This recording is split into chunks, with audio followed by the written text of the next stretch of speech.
आप बेफिक्र रहें बॉस, मोशी ने कहा, फिर सर हिलाता हुआ कमरे से बाहर निकलता चला गया। टाइगर होटल मिलाट के हॉल में दाखिल हुआ तो सामने ही मेज़ पर खुर्शीद बड़ी बेचैनी के आलम में बैठा हुआ था। वो 4 बजे ही आ गया था। उसने आते ही टाइगर को फ़ोन कर दिया था। टाइगर तो उसी के इंतज़ार में था, इसीलिए उसका फ़ोन मिलते ही होटल मिलाट की तरफ दौड़ पड़ा। अरे तुमने तो 5 बजे आने का कहा था, टाइगर ने करीब आते हुए कहा। बस यार, मैं फ़ारिग हुआ तो मैंने सोचा कि अब 5 बजने का इंतज़ार कौन करे। सुनाओ हुआ बंदोबस्त। खुर्शीद ने आखिरी अल्फाज आगे की तरफ झुककर सरगोशियाना अंदाज में कहा। बिल्कुल हो गया है, भला तुमसे वादा करने के बाद मैं पीछे हट सकता हूँ, टाइगर ने मुस्कुराते हुए जवाब दिया। वो अब कुर्सी संभाल चुका था, उसके चेहरे पर इत्मीनान था। ओह वेरी गुड, कहाँ है वो, कैसे मानी, मेरा जिक्र किया था, क्या कह रही थी, खुर्शीद ने अपने दोनों हाथ रगड़ते हुए पूछा। सब कुछ बता देता हूँ यार, इत्मीनान से बैठो, ऐसा ना हो कि लोग समझें कि ये कोई मंशियात का सौदा कर रहे हैं, टाइगर ने मुस्कुराते हुए कहा। और खुर्शीद चौंक कर सीधा हुआ, फिर बेख्तियार मुस्कुराने लगा। शर्मिंदगी और हिफ़्फ़त से पुरहंसी टाइगर ने वेटर को बुलाकर 2 कोक लाने के लिए कहा और वेटर सर हिलाता हुआ वापस मुड़ गया। सुनो खुर्शीद, मैंने तुमसे वादा किया था और ये वादा मैंने बहरहाल में निभाना था। मुझे तुमने बता दिया था कि वो तुमसे नाराज़ है, इसीलिए मैंने अपने एक दोस्त को राज़ी किया। वो बहुत बड़ा आदमी है, राना तहवर अली संदूकी, बहुत बड़ा जागीरदार है, बस देखने में एक आम सा नौजवान लगता है। ट्रेसी उसकी दोस्त है। उसने ट्रेसी को फ़ोन पर बुला लिया और ट्रेसी सर के बाल दौड़ती चली आई। और अब वो राना हाउस में मौजूद है। राना साहब ने उसे मजबूर किया कि वो तुमसे बात करे। पहले तो वो मानती ही नहीं थी और वो कहती थी कि उसने मेरी तौहीन की है, मुझे दावत देकर खुद सो गया। लेकिन राना साहब की इसरार पर वो मान गई है। अब आगे तुम्हारा काम है, मैं तो इतना ही कर सकता था, टाइगर ने तफसील बताते हुए कहा। ओ वेरी गुड यार, तुम तो वाकई काम के आदमी हो, बस तुम एक बार मुझे मिलवा दो, फिर देखना कि वो किस तरह आराम होती है, खुर्शीद ने बड़े पुरजोश लहजे में कहा। उसी लम्हे वेटर ने 2 कोका कोला की बोतलें लाकर उनके सामने रख दी और वापस मुड़ गया। मज़े करो दोस्त, मज़े, हम तो जिससे दोस्ती करते हैं उसको निभाना जानते हैं, टाइगर ने कोक सिप करते हुए कहा। और खुर्शीद ने इस बात में सर हिला दिया। बोतलें पीने के बाद टाइगर उठ खड़ा हुआ। आओ अब चलें, टाइगर ने कहा। और खुर्शीद तेज़ी से उठा। उसने एक नोट निकाल कर बोतल के नीचे रखा और फिर वो दोनों तेज़ी से कदम उठाते हुए मेन गेट से बाहर आ गए। तुम कार पर आए होगे, टाइगर ने पूछा, क्योंकि वो दानिस्ता अपने होटल से यहाँ टैक्सी पर आया था। हाँ हाँ आओ, खुर्शीद ने कहा। फिर वो उसे लिए हुए होटल की पार्किंग की तरफ बढ़ता चला गया। और चंद लम्हों बाद वो दोनों कार में सवार होटल के कंपाउंड गेट से बाहर आ गए। किधर जाना है, गेट पर पहुंचते ही खुर्शीद ने टाइगर से पूछा। इंग्लैंड रोड पर, टाइगर ने जवाब दिया। और खुर्शीद ने सर हिलाते हुए कार आगे बढ़ा दी। सड़क पर खासा रश था, इसलिए कार की रफ्तार आहिस्ता सी, लेकिन खुर्शीद की बेचैनी बता रही थी कि उसके पास नहीं चल रहा था कि वो किसी तरह उड़कर इंग्लैंड रोड पर पहुंच जाए, लेकिन जाहिर है वो कार में मौजूद था, हेलीकॉप्टर में नहीं। और कार तो रास्ता मिलने पर ही आगे बढ़ सकती है। एक चौक पर सुर्ख बत्ती की वजह से जब खुर्शीद ने कार रोकी तो एक स्याह रंग की कार उसके करीब आकर रुकी, जिसे एक नौजवान चला रहा था। अरे जमशेद, तुम कहाँ, खुर्शीद ने खिड़की से सर निकालते हुए स्याह कार चलाने वाले से मुखातिब होकर कहा। ओ खुर्शीद तुम, नौजवान ने हैरत भरे लहजे में कहा और गौर से खुर्शीद और टाइगर को देख रहा था। हाँ, एक ज़रूरी काम पर जा रहा हूँ, इंतहाई ज़रूरी, याद है मिस ट्रेसी, बस समझ लो कि क्या ज़रूरी काम हो सकता है, खुर्शीद ने बेख्तियार हंसते हुए कहा। ओह अच्छा अच्छा, मैं समझ गया, जमशेद ने हंसते हुए कहा। उसी लम्हे लाइट सब्ज़ हुई और खुर्शीद ने कार आगे बढ़ा दी। जमशेद की कार उनके पीछे थी। अचानक टाइगर ने महसूस किया कि खुर्शीद रहनी तौर पर गैर हाजिर हो गया है और कार डोलने लगी थी। अरे संभलो संभलो, टाइगर ने उसे ज़ोर से झंझोड़ते हुए कहा। और खुर्शीद ने चौंक कर तेज़ी से स्टीयरिंग मोड़ दिया और उनकी कार बमुश्किल सामने से आने वाले एक ट्रक से टकराती हुई बची। क्या हो गया, तुम्हें अभी मरवा रहे थे, टाइगर ने गसीले लहजे में कहा। मुझे मुझे क्या होता था, लेकिन पता नहीं कार दाएं तरफ कैसे मुड़ गई, खुर्शीद ने कदरे हैरत ज़दा लहजे में कहा। तुम कार साइड में रोको, मैं चलाता हूँ इसे, तुम तो अपने साथ मुझे भी मरवा दोगे, टाइगर ने कहा। और खुर्शीद ने कार एक तरफ करके रोक दी और टाइगर दरवाज़ा खोलकर नीचे उतरा ताकि मुड़कर स्टीयरिंग की तरफ जाए, लेकिन इसी लम्हे कार एक झटके से आगे बढ़ी। अरे अरे रुको रुको तो सही, टाइगर चीखता ही रह गया, लेकिन खुर्शीद तेज़ी से आगे बढ़ता चला गया। टाइगर के चेहरे पर हैरत के शदीद तरीन आसार नुमायां हो गए थे। खुर्शीद की ये अजीब हरकत उसकी तवक्को के बिल्कुल बरखिलाफ थी। वो भौंचक्का रह गया। खुर्शीद की कार सड़क पर मौजूद बेशुमार कारों में गुम हो गई। उसी लम्हे स्याह रंग की कार उसके करीब आकर रुकी। हेलो मिस्टर, क्या हुआ, खुर्शीद ने आपको उतार दिया, जमशेद ने खिड़की से सर निकालते हुए कहा। हाँ, मालूम नहीं उसने ऐसा क्यों किया है, आपका नाम शायद जमशेद है, टाइगर ने संभलते हुए कहा। हाँ, मेरा नाम जमशेद आगा है, आइए मैं आपको छोड़ाऊँ, ये खुर्शीद से लड़ाई हो गई है, जमशेद ने कार का दरवाज़ा खोलते हुए कहा। और टाइगर उसके साथ वाली सीट पर गायब हो गया। नहीं तो बस अचानक ही वो गायब दिमाग हो गया, बड़ी मुश्किल से एक्सीडेंट होता होता बचा। मैंने उसे कहा कि तुम मेरी जगह बैठो, मैं कार चलाता हूँ, चनाचे उसने कार साइड में करके रोक दी। और जब मैं नीचे उतरा ताकि मुड़कर ड्राइविंग सीट की तरफ जाऊँ, उसने अचानक कार आगे बढ़ा दी, टाइगर ने जवाब दिया। वैसे वो ज़हनी तौर पर बेहद उलझ गया था। खुर्शीद की ये अचानक उसकी हरकत पल्ले ना पड़ी थी। कमाल है, खुर्शीद ऐसा आदमी तो नहीं, बहरहाल आपने कहाँ जाना है, जमशेद ने मुस्कुराते हुए कहा। और शुक्रिया, मेरा नाम असलम रज़ा है, मुझे आप इंग्लैंड रोड पर उतार दें, टाइगर ने संभलते हुए कहा। अब वो गौर से जमशेद आगा को देख रहा था। आप दोनों इंग्लैंड रोड पर ही जा रहे थे, जमशेद आगा ने पूछा। हाँ, टाइगर ने मुख्तसर सा जवाब दिया। थोड़ी ही दूर आगे बढ़कर जमशेद आगा ने कार मोड़ी और वो इंग्लैंड रोड पर पहुंच के, आप भी ऑयल फील्ड पर काम करते हैं? टाइगर ने पूछा। जी हाँ, मैं वहाँ चीफ इलेक्ट्रिकल इंजीनियर हूँ, एक दोस्त से मिलने आया था, अब वापस जा रहा हूँ। कहाँ उतरना है आपने? जमशेद ने जवाब दिया। बस यहीं उतार दीजिए, लेकिन अगर आपके पास वक्त हो तो आइए चंद लम्हे बैठकर चाय पी लेते हैं, टाइगर ने दरवाज़ा खोलते हुए कहा। और शुक्रिया, मुझे दरअसल जल्दी है, मैंने ड्यूटी भी ज्वाइन करनी है। शुक्रिया, मैं सुबह खुर्शीद के कान खींचूंगा कि हाँ, एक शरीफ आदमी को हराब किया, जमशेद आगा ने मुस्कुराते हुए कहा। और फिर दरवाज़ा बंद करके उसने कार आगे बढ़ा दी और टाइगर खामोश खड़ा उसे जाते देखता रहा। जब कार उसकी नज़रों से ओझल हो गई तो वो बड़े बड़े कदम उठाता राना हाउस की तरफ बढ़ता चला गया। उसे मालूम था कि इमरान वहीं उसका इंतज़ार कर रहा होगा। राना हाउस के बड़े गेट के बाहर रुक कर उसने जैसे ही कॉल बेल बजाई, जेली खिड़की खुली और जोसेफ ने बाहर झांका। ओ तुम, बास तुम्हारा इंतज़ार कर रहा है, आओ, जोसेफ ने दांत निकालते हुए कहा। वो टाइगर से अच्छी तरह वाकिफ था। और फिर टाइगर इस खिड़की के रास्ते अंदर दाखिल हुआ। बरामदे में इमरान मौजूद था। उसने जब टाइगर को अकेले आते देखा तो उसके चेहरे पर हैरत सी उभर आई। क्या हुआ, तुम तो शिद्दत बेमहार की तरह अकेले ही चले आ रहे हो? इमरान ने हैरत भरे लहजे में पूछा और टाइगर ने सारी बात तफसील से बता दी। ओ, इसका मतलब है कि जमशेद से मिलने के बाद उसका रहन तब्दील हुआ है, इमरान ने सोचते हुए कहा। ऐसी कोई बात नहीं इमरान साहब, बस अचानक ही उस पर गायब दिमागी का दौरा पड़ा और फिर वो मुझे उतार कर भाग निकला। जमशेद आगा तो पीछे आ रहा था, टाइगर ने जमशेद की वकालत करते हुए कहा। लेकिन उसने ऐसा क्यों किया? उसकी कोई वजह भी तो समझ में नहीं आ रही, इमरान ने कहा। मैं खुद इस बात पर हैरान हूँ इमरान साहब, मुझे तो कतन ऐसी कोई तवक्को नहीं थी, टाइगर ने जवाब दिया। अच्छा ठीक है, तुम जाओ, मैं खुद चेक कर लूँगा, इमरान ने कहा और टाइगर सर हिलाता हुआ वापस मुड़ गया। इमरान सोचने के इस अंदाज में अंदर अपने कमरे की तरफ बढ़ता चला गया। जैसे ही इमरान अपने कमरे में पहुंचा, टेलीफोन की घंटी बज उठी। इमरान ने चौंक कर रिसीवर उठा लिया। यस राना तहवर अली संदूकी, इमरान ने लहजा बदलते हुए कहा। इमरान साहब, मैं ताहिर बोल रहा हूँ, एक अहम इत्तला है। अभी अभी नुमानी और सदीकी ने इत्तला दी है कि टाइगर का साथी उसे रास्ते में उतार कर आगे बढ़ गया। उन्होंने इसका ताक़ुब किया। बैडन रोड पर उसकी कार सामने से आते हुए एक हैवी लोडेड ट्रक से बराह रास्त टकरा गई और इस आदमी खुर्शीद के कार समेत पर हजे उड़ गए। ये एक्सीडेंट इतना खौफनाक था कि कार की पेट्रोल टंकी में आग लग गई और सब कुछ जलकर राख हो गया। इस आदमी की लाश के हिस्से तक जल गए हैं, ब्लैक ज़ीरो ने कहा। ओ, तो इसका मतलब है कि उसे ख़त्म किया गया है, इमरान ने बड़बड़ाते हुए कहा। बज़ाहिर तो साफ और सीधा एक्सीडेंट नज़र आता है, ब्लैक ज़ीरो ने जवाब दिया। हाँ, बज़ाहिर तो ऐसा ही नज़र आता है। अच्छा ठीक है, मुजरिम वाकई ज़रूरत से ज़्यादा होशियार साबित हो रहे हैं, मामूली सा क्लू भी बाकी रहने देते, इमरान ने कहा। वो जमशेद आगा की सरकारी फ़ाइल पहुंच गई है, सफदर ले आया था, ब्लैक ज़ीरो ने कहा। ठीक है, मैं आ रहा हूँ, इमरान ने कहा और रिसीवर रख दिया और कमरे से बाहर निकल आया। चंद लम्हों बाद उसकी कार राना हाउस से निकलकर दानिश मंजिल की तरफ बढ़ी चली जा रही थी। मोशी ने टाइगर को एगलन रोड पर उतारा और फिर कार को आगे बढ़ा ले चला गया। उसने टाइगर की जेब का महसूस उबार चेक कर लिया था और उसे टाइगर के अंदाज से ही शक हो गया था कि टाइगर सीक्रेट सर्विस का आदमी है। जब चौक पर इत्तेफाकन खुर्शीद और उसकी गाड़ियां ज़ेब्रा क्रॉसिंग पर रुकीं और फिर खुर्शीद ने उसे खुद बुलवाया और खुद ही ट्रेसी की बाबत बात की तो वो चौंक पड़ा और उसी लम्हे उसने खुर्शीद के साथ बैठे हुए आदमी को एक नज़र में तोल लिया था। और यही वजह थी कि उसने अपनी कार में मौजूद कंट्रोलर को ऑन कर दिया और कंट्रोलर ऑन होते ही उसने खुर्शीद के दिमाग में अपने साथ वाले आदमी को उतारने का हुक्म दिया। और ये वही लम्हा था जब खुर्शीद की कार पहली दफ़ा लड़खड़ाई थी और फिर वो साइड पर रुकती चली गई। जब टाइगर नीचे उतरा तो मोशी ने उसे बाकायदा हुक्म दिया कि वो कार भगा ले जाए और साथ ही उसने हुक्म दिया कि 10 मिनट बाद उसने कार किसी बड़े ट्रक के साथ पूरी स्पीड के साथ दौड़ाते हुए टकरा देनी है। ये हुक्म देने के बाद उसने कंट्रोलर को बंद किए बगैर ही हाथ बाहर निकाल लिया ताकि खुर्शीद का दिमाग मुसलसल कंट्रोल में रहे और वो हुक्म की मुकम्मल तामील करे। उसके बाद उसने टाइगर को अपने साथ सीट पर बिठा लिया और उससे बातें करना शुरू कर दी और एक मोड़ मुड़ते ही उसने जेब से एक छोटा सा पिन निकाला। और फिर जब टाइगर कार से नीचे उतरने लगा तो वो पिन टाइगर के कोट की कॉलर की पुश्त में गायब हो चुका था। टाइगर को नीचे उतारने के बाद वो कार आगे बढ़ाए ले गया और फिर कुछ दूर आने के बाद उसने कार को एक साइड में रोक लिया और उसके शीशे चढ़ाकर एयर कंडीशनर ऑन कर दिया।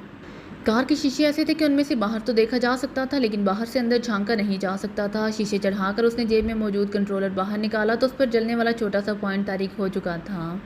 और जाहिर है कि ऐसा इसी वक्त हो सकता था जब खुर्शीद का जिस्म टूट फूट कर शिकार हो जाए। उसने गहरा सांस लेते हुए कंट्रोलर का बटन ऑफ किया और फिर उसके ऊपर लगे हुए एक छोटे से डायल के नीचे लगी हुई नाब को घुमाना शुरू कर दिया। दूसरे लम्हे डायल किसी स्क्रीन की तरह रोशन हो गया। वो नाब को घुमाता गया और फिर एक धमाके से डायल पर एक मंजर उभर आया। ये एक बरामदा नुमा जगह थी जहाँ वही नौजवान जो उसने कार से उतारा था एक और नौजवान से बातें कर रहा था। उसने फुर्ती से कंट्रोलर के कोने में लगा हुआ बटन दबाया तो उसमें से हल्की सी आवाज़ें आने लगी, लेकिन उसने ऐसा क्यों किया? उसकी कोई वजह भी तो समझ में नहीं आ रही। दूसरे नौजवान की उलझी हुई आवाज़ सुनाई दी। मैं खुद इस बात पर हैरान हूँ इमरान साहब, मुझे तो कतन ऐसी कोई तवक्को नहीं थी, इस नौजवान ने जवाब दिया जिसके कॉलर में पिन था और जिसकी वजह से वो ना सिर्फ दूर अपनी कार में बैठा इन दोनों को देख रहा था बल्कि उनकी बातें भी सुन रहा था। अच्छा ठीक है, तुम जाओ, मैं खुद चेक कर लूँगा, इमरान ने कहा और वो पिन वाला नौजवान तेज़ी से वापस मुड़ा और फिर चंद लम्हों बाद ही वो इमारत से बाहर निकल आया। इमारत के गेट पर मौजूद तख्ती और उसके सामने मरकरी लाइट्स में लिखा हुआ वेगा होटल उसे डायल पर साफ नजर आ रहा था। नौजवान टैक्सी रोकने के लिए हाथ लहरा रहा था। फिर चंद लम्हों बाद टैक्सी उसके करीब रुकी और वो उसके अंदर बैठ गया। मोशी ने कंट्रोलर के मुख्तलिफ बटन दबाए और उसे ऑफ करके वापस जेब में डाल लिया। ये नौजवान तो उसके कंट्रोल में था। वो जब चाहता इस पिन की वजह से उसे तलाश कर सकता था, लेकिन अब उसकी पूरी तवज्जो इमरान की तरफ थी। इमरान का नाम सुनते ही वो चौंक पड़ा था। उसने कार मोड़ी और वो इसे लिए हुए ओरेगा होटल की तरफ चला गया। सूरत हाल उसके जहन में बुरी तरह उलझ गई थी। इमरान के किसी साथी का खुर्शीद के साथ होना, फिर ट्रेसी का हवाला और बाद में इस साथी की इमरान को रिपोर्ट देने से तो यही जाहिर हो रहा था कि उन्हें खुर्शीद पर शक पड़ गया था और शायद ट्रेसी का चक्कर देकर उसे इमरान के पास इस इमारत में लिए जा रहा था ताकि अपना शक दूर कर सकें। अगर मोशी इस तरह खुर्शीद का हाथमा ना कर देता तो यकीनन वो उसकी पंडली में मौजूद ट्रांसमीटर चेक कर लेते और फिर ये भी हो सकता था कि खुर्शीद की वजह से वो उसका गला पकड़ लेते, लेकिन अब वो कतन महफूज था। यही सोचता हुआ जब वो ओरेगा होटल के करीब पहुंचा तो उसे दूर से ही वो इमारत नज़र आ गई जिस पर वो तख्ती नज़र आ रही थी। यही वो इमारत थी जिसमें से वो पिन वाला नौजवान निकला था। जैसे ही उसकी कार इस इमारत के करीब पहुंची, इमारत का गेट खुला और उसमें से एक स्पोर्ट्स कार बाहर निकली। ड्राइविंग सीट पर इमरान मौजूद था। मोशी ने कार आहिस्ता कर ली और फिर वो काफ़ी फासला देकर इमरान की कार का ताक़ुब करने लगा। सड़क पर कारों का खासा रश था और मोशी की कार इमरान से काफ़ी फासले पर थी, इसीलिए मोशी को यकीन था कि इमरान अपने ताक़ुब को चेक नहीं कर सकेगा। मुख्तलिफ सड़कों से गुजरने के बाद जब इमरान की कार एक किलानुमा इमारत के बड़े से फाटक के सामने रुकी तो मोशी अपनी कार को आगे बढ़ाए ले गया। वो अब बैक मिरर में उसे चेक कर रहा था। फिर उसने इमरान की कार को इस फाटक के अंदर जाते हुए देखा तो उसने तेज़ी से कार अगले चौक से मोड़ दी और फिर चंद लम्हों बाद वो वापस दोबारा अपने हेडक्वार्टर पहुंच गया। चंद लम्हों बाद उसे बास के कमरे में पहुंचा दिया गया। रिचर्ड भी अभी तक वहां मौजूद था। तुम फिर आ गए, बास ने उसे चौंक कर देखते हुए कहा। बास, मेरे पास आपके लिए एक अहम इत्तला है, मोशी ने इंतहाई संजीदा लहजे में कहा। फिर उसने इत्तेफाक से खुर्शीद के साथ टकराव से लेकर इमरान की कार की इमारत के गेट में दाखिल होने तक की तमाम तफसील बता दी। ओह, इसका मतलब है कि इमरान ऑयल फील्ड में काम कर रहा है और ना सिर्फ काम कर रहा है बल्कि वो सही लाइन पर है। ये तो हमारे लिए इंतहाई खतरनाक है, बास ने चौंकते हुए कहा। बास, क्यों ना आज रात हम इस इमारत पर धावा बोल दें ताकि सुबह जब हमारा असल मिशन मुकम्मल हो हम इमरान के हाथ में का मिशन भी मुकम्मल कर लें, रिचर्ड ने तजवीज़ पेश करते हुए कहा। ओह वेरी गुड, ऐसा ही इकदाम जैसा सप्लाई डिपो पर किया गया था, हम पूरी इमारत ही उड़ा देते हैं, बास ने सर हिलाते हुए कहा। अब आपकी मर्ज़ी, आप जो चाहें करें, मुझे इजाज़त दें, मैं वापस जाऊँ, मेरी ड्यूटी का वक्त करीब है और मुझे शक से बचाने के लिए बर वक्त ड्यूटी पर पहुँचना है, मोशी ने कहा। हाँ, तुम जाओ और इंतहाई मुहतात रहते हुए मिशन मुकम्मल करो। हो सकता है इमरान ने अपने आदमी वहाँ तैनात कर रखे हों, वो ऐसा ही आदमी है, हर तरफ से बैक वक्त वार करता है, इसीलिए इंतहाई एहतियात की ज़रूरत है, बास ने कहा। ठीक है बास, मैं ख्याल रखूँगा और सुबह ऑयल जलवा कर ही वापस आऊँगा। ये कंट्रोलर आप रख लें, इससे अगर आप चाहें तो इमरान के साथी को ट्रेस कर सकते हैं, पिन उसके कोट में मौजूद है। मोशी ने जेब से कंट्रोलर निकाल कर बास के सामने रखा और मुड़कर कमरे से बाहर निकलता चला गया। हमें फ़ौरन इंतजामात करने चाहिए, कम अज़ कम रात तक इस इमारत की मुकम्मल निगरानी होनी चाहिए। ऐसा ना हो कि इमरान इस इमारत से निकल जाए और हम हाली इमारत को हिट करते रह जाएं। जब इमरान हमारे सामने है तो फिर इसके पीछे आदमी भगाने की क्या ज़रूरत है, बास ने कहा। तो मैं आदमी भेज देता हूँ इमारत की निगरानी के लिए, रिचर्ड ने कुर्सी से उठते हुए कहा और बास ने सर हिला दिया। दिखाओ फाइल, इमरान ने ऑपरेशन रूम में दाखिल होते ही ब्लॉक ज़ीरो से मुखातिब होकर कहा और ब्लॉक ज़ीरो ने सामने रखी हुई फ़ाइल इमरान की तरफ खिसका दी और इमरान फ़ाइल के मुताले में मसरूफ़ हो गया। इसमें जमशेद आगा के मुतालिक तमाम तफसीलात दर्ज थीं। चूँकि हर साल सरकारी तौर पर मुलाजिम के मुतालिक ताज़ा तरीन मालूमात और नया फ़ोटो लगा दिया जाता था, इसलिए इमरान को इस फ़ाइल के मुताले से जमशेद आगा के ताज़ा तरीन हालात का इल्म हो गया और उसने उसका इस साल का फ़ोटो गौर से देखना शुरू कर दिया। इस फाइल से तो यही जाहिर होता है कि जमशेद आगा एक बेज़रर सा सीधा सादा इलेक्ट्रिकल इंजीनियर है। और बास, इमरान ने फ़ाइल बंद करके मेज़ पर रखते हुए कहा। हाँ, मैंने भी देखा है, लेकिन टाइगर का शक दुरुस्त भी तो हो सकता है, ब्लैक ज़ीरो ने जवाब दिया। ऐसा भी तो हो सकता है कि असल जमशेद आगा की जगह मुजरिमों का कोई आदमी हो। अगर ऐसा होता तो टाइगर ने उसके साथ कार में बैठकर सफ़र किया है, वो ज़रूर उसका मेकअप पहचान लेता, कम अज़ कम इतनी पहचान तो उसे है ही, इमरान ने कहा। सफ़र किया है जमशेद आगा के साथ, ब्लैक ज़ीरो ने चौंकते हुए कहा और इमरान ने उसे बताया कि जब खुर्शीद उसे अचानक उतार कर कार ले गया तो जमशेद आगा ने उसे अपने साथ बिठा लिया। उनका टकराव एक चौक पर हुआ था और टाइगर ने बताया था कि उसने जमशेद आगा से ट्रेसी का जिक्र किया था और उसके बाद ही कार चलाते हुए उस पर गायब दिमागी का दौरा पड़ा था। और ये पहलू तो वाकई काबिल गौर है, लेकिन बज़ाहिर तो ऐसी कोई बात नज़र नहीं आती, मगर होने को तो कुछ भी हो सकता है, ब्लैक ज़ीरो ने कहा और इमरान ने मेज़ पर पड़ा हुआ फ़ोन अपनी तरफ खिसका लिया। उसने ब्लैक ज़ीरो की बात का जवाब देने की बजाय रिसीवर उठाकर नंबर डायल करने शुरू कर दिए। Tiger speaking. चंद लम्हों बाद दूसरी तरफ से टाइगर की आवाज़ सुनाई दी। इमरान बोल रहा हूँ, ये बताओ कि जब तुम जमशेद आगा के साथ कार में बैठे थे तुमने चेक किया था कि कहीं वो मेकअप में तो नहीं था? इमरान ने तेज़ लहजे में कहा। मेकअप में नहीं सर, मैंने इस बात पर गौर ही नहीं किया, वैसे सरसरी नज़रों से तो वो मेकअप में नहीं लगता था, टाइगर का जवाब दिया। उसने ऐसी कोई हरकत तो नहीं की जो मशकूक लगती हो? इमरान ने पूछा। नहीं सर, अलबत्ता एक और चीज़ अब सामने आई है और मैं आपको फ़ोन करने ही वाला था, टाइगर ने कहा। कौन सी चीज़? इमरान ने चौंक कर पूछा। सर, अपने कमरे में पहुंचकर जब मैंने कपड़े उतारे तो मेरी नज़र अपने कोट के कॉलर में मौजूद एक छोटे से पिन पर पड़ गई। बल्ब की रोशनी में उसका सिरा चमका तो मुझे वो पिन दिखाई दिया। मैंने उसे बाहर खींचा तो वो बज़ाहिर एक आम सा सुई पिन था, लेकिन सर उसका सिरा बेहद चमकदार था, जबकि बाकी पिन मध्यम था। मैंने उसे टेबल लैंप की तेज़ रोशनी में चेक किया तो इस सिरे पर इंतहाई बारीक सुराख था। मैंने उसे इधर उधर मरोड़ने की कोशिश की तो अचानक उसका सिरा बाकी पिन से अलहदा हो गया और सर, इस पिन के सिरे के अंदरूनी जानिब घड़ी के बारीक तरीन पुर्जे से भी छोटा एक पुर्जा नस्ब था। यूँ लगता था जैसे ये टेली कम्युनिकेशंस इंडक्टर हो। टाइगर ने जवाब दिया। Tele communications inductor? ओ, इसका मतलब है कि वो रिसीवर पर ना सिर्फ तुम्हें देखते रहे बल्कि आवाज़ भी सुनते रहे होंगे। इमरान के लहजे में हल्की सी गराहट थी। मेरा भी यही ख्याल है सर, और मुझे यकीन है कि ये पिन मेरे कॉलर में जमशेद आगा ने लगाया होगा। इससे पहले खुर्शीद के लगाने का तो सवाल ही पैदा नहीं होता। वो तो ट्रेसी के चक्कर में दीवाना हो रहा था, टाइगर ने जवाब दिया। और इसीलिए उसने तुम्हें कार में लिफ्ट दी थी। वो तुमसे मशकूक हो चुका था और शायद इसीलिए खुर्शीद को हलाक कर दिया गया है। इसका मतलब है कि जमशेद आगा पूरी तरह इस चक्कर में मुलविस है, इमरान ने वाज़ेह अंदाज में बड़बड़ाते हुए कहा। खुर्शीद को हलाक कर दिया गया है? टाइगर ने चौंकते हुए पूछा। हाँ, उसकी कार का एक ट्रक से एक्सीडेंट हुआ और वो कार समेत जलकर राख हो गया, इमरान ने जवाब दिया। और फिर उस पर गायब दिमागी का दौरा पड़ा होगा, टाइगर ने कहा। तुम ऐसा करो कि वो पिन लेकर आओ और उसे दानिश मंजिल के रिसीविंग बॉक्स में डाल दो। मैं X2 को कह दूंगा कि वो उसे लेबॉर्ट्री में मजीद चेक करा लेगा, इमरान ने कहा। बेहतर सर, वैसे अगर आप कहें तो मैं जमशेद आगा के पास जाऊँ किसी भी मेकअप में, टाइगर ने कहा। नहीं, मैं खुद इंतजामात कर लूँगा। तुम्हारा जाना मशकूक हो सकता है, तुम बस पिन बॉक्स में डाल दो और फिर अपना कमरा फ़िलहाल छोड़ दो। हो सकता है इस पिन की वजह से वो तुम पर किसी भी वक्त हाल डाल दें, इमरान ने उसे हदायत की और इसके साथ ही रिसीवर रख दिया। अब ले देकर एक जमशेद आगा ही रह गया है हमारे सामने, इमरान ने रिसीवर रखते हुए ब्लैक ज़ीरो से मुखातिब होकर कहा। मेरे ख्याल में जमशेद आगा को अगवा कर लिया जाए और फिर यहाँ उससे तमाम मालूमात हासिल कर ली जाए, वरना ऐसा हो ना हो कि वो खुर्शीद की तरह जमशेद आगा का भी पता काट डाले, ब्लैक ज़ीरो ने जवाब दिया। नहीं, इस तरह वो इस क्लू को ख़त्म करके कोई नया आदमी डाल देंगे। उसकी भरपूर निगरानी होनी चाहिए। नक्शे में जो टारगेट दिखाए गए हैं वो इतने वसी हैं कि वहाँ एक आदमी सारे टारगेट कवर नहीं कर सकता। या तो जमशेद आगा की तरह उन्होंने और भी आदमी ट्रैप किए हुए हैं, या वो ऐसा करने में लगे हुए होंगे। अब अगर अकेले जमशेद आगा को पकड़ लिया गया तो बाकी आदमी कीमोफ्लाज हो जाएंगे और फिर किसी भी वक्त वो मिशन मुकम्मल कर सकते हैं, इमरान ने सोचने के से अंदाज में जवाब देते हुए कहा। तो अब हम हाथ पर धर कर हाथ तो नहीं बैठ सकते, कुछ ना कुछ तो होना चाहिए, ब्लैक ज़ीरो ने जवाब दिया। ज़रूर होगा, ज़रा पिन को तोड़ लेने दो, मुझे यकीन है कि मैं इस पिन की वजह से इसका कंट्रोलर ढूंढ निकालूंगा और इस तरह हमें एक अहम क्लू मिल जाएगा, इमरान ने सर हिलाते हुए कहा। और ठीक है, मैं समझ गया, ब्लैक ज़ीरो ने कहा। फिर कमरे में खामोशी छा गई। वो दोनों अब पिन का इंतज़ार कर रहे थे कि कमरे में हल्की सी सीटी की आवाज़ सुनाई दी। ब्लैक ज़ीरो ने मेज़ के किनारे पर लगा हुआ एक बटन दबाया, सीटी की आवाज़ आनी बंद हो गई। चंद लम्हों बाद ब्लैक ज़ीरो ने मेज़ की सबसे निचली दराज खोली, फिर एक छोटी सी डिबिया निकालकर उसने इमरान के सामने रख दी। इस दराज का ताल्लुक फाटक के साथ बने हुए रिसीविंग बॉक्स के साथ था। घंटी की आवाज़ बताती थी कि रिसीविंग बॉक्स में कुछ डाला गया है। फिर खुदकार निज़ाम के साथ ही वो चीज़ मेज़ की दराज में पहुंच जाती थी। इमरान ने डिबिया खोली और उसमें मौजूद एक छोटी सी पिन बाहर निकाल ली। वो पिन को बगौर देखता रहा, फिर उसे वापस डिबिया में रख कर वो कुर्सी से उठा और लेबॉर्ट्री की तरफ बढ़ता चला गया। ब्लैक ज़ीरो ने इमरान के लेबॉर्ट्री में जाते ही फ़ोन अपनी तरफ खिसकाया और रिसीवर उठाकर नंबर डायल करने शुरू कर दिए। सफदर स्पीकिंग। रब्ता कायम होते ही दूसरी तरफ से सफदर की आवाज़ सुनाई दी।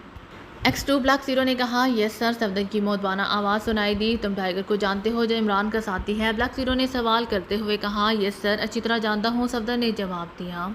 उसकी रहाइश का भी तुम्हें इल्म है? ब्लैक ज़ीरो ने पूछा। यस सर, वो होटल ओरेगा के कमरा नंबर 12 में रहता है, सफदर ने जवाब दिया। ओके, तुम कैप्टन शकील को लेकर वहाँ पहुँच जाओ, इस कमरे की निगरानी करो और अगर कोई मशकूक आदमी इसमें दाखिल होने की कोशिश करे या टाइगर को अगवा करने की कोशिश करे तो तुमने इन अफराद को फ़ौरन अगवा करके दानिश मंजिल पहुँचाना है, ब्लैक ज़ीरो ने कहा। बेहतर जनाब, मतलब ये कि हमें टाइगर के अगवा की कोशिश नाकाम बनानी है, सफदर ने जवाब दिया। टाइगर इस कमरे में मौजूद नहीं होगा, इसीलिए उसके अगवा की सिर्फ कोशिश होगी, समझे? ब्लैक ज़ीरो ने सख्त लहजे में कहा।